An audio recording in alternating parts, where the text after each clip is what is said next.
নমস্কার বন্ধুরা, মিতার রোজকার রান্নায় আপনাদেরকে স্বাগত।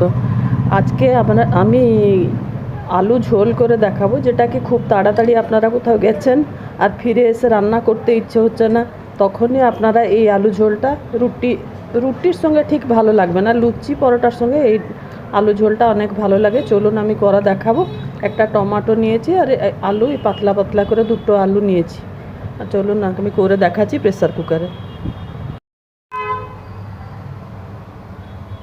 প্রেসার কুকার বসিয়েছি, গরম হচ্ছে, ঠিক 1 চামচ থেকে 1.5 চামচ তেল দেবেন, তার থেকে বেশি দেবেন না।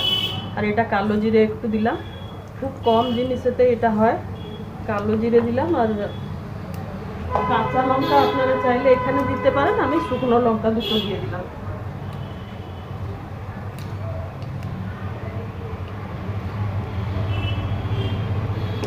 এটাকে একটু নাড়িয়ে দিচ্ছি।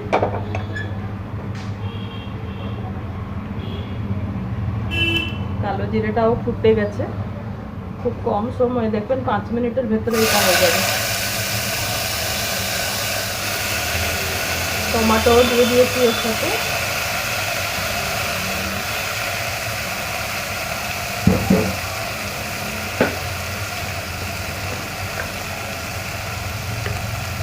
নুন 1/2 চামচ দিলাম।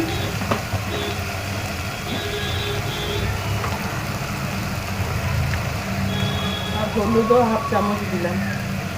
চাইলে আপনারা রঙের জন্য কাশ্মীরি লঙ্কাগুলো দিতে পারেন, না দিলেও কোনো অসুবিধে নেই। টমেটো আছে না, টমেটো রঙ এসে যাবে, তবুও আমি একটু দিয়ে দিচ্ছি। দিয়ে দিয়ে এটা প্রেসার কুকারে একটু করতে নিতে হবে। আর এই তরকারিটা হয়ে যাওয়ার পরে আপনারা চাইলে তো ধনেপাতা উপরে দিতে পারবেন, আর না তো ভাজা জিরে লঙ্কা গুঁড়ো রেখে রাখবেন।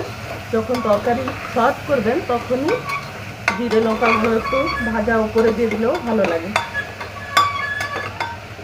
ব্যাস, আর কষার নেই। এবারে আমি জল দিয়ে দিচ্ছি,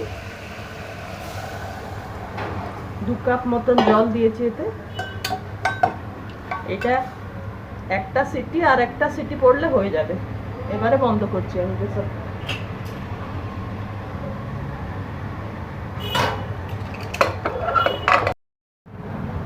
এবারে আমারও পাতলা পাতলা আলু ঝোল বিনা মশলার হয়ে গেছে। আপনারাও একবার করে খেয়ে দেখুন। আপনাদেরকে ভালো লাগলে আমার চ্যানেলটাকে লাইক, শেয়ার, সাবস্ক্রাইব করতে ভুলবেন না। ধন্যবাদ।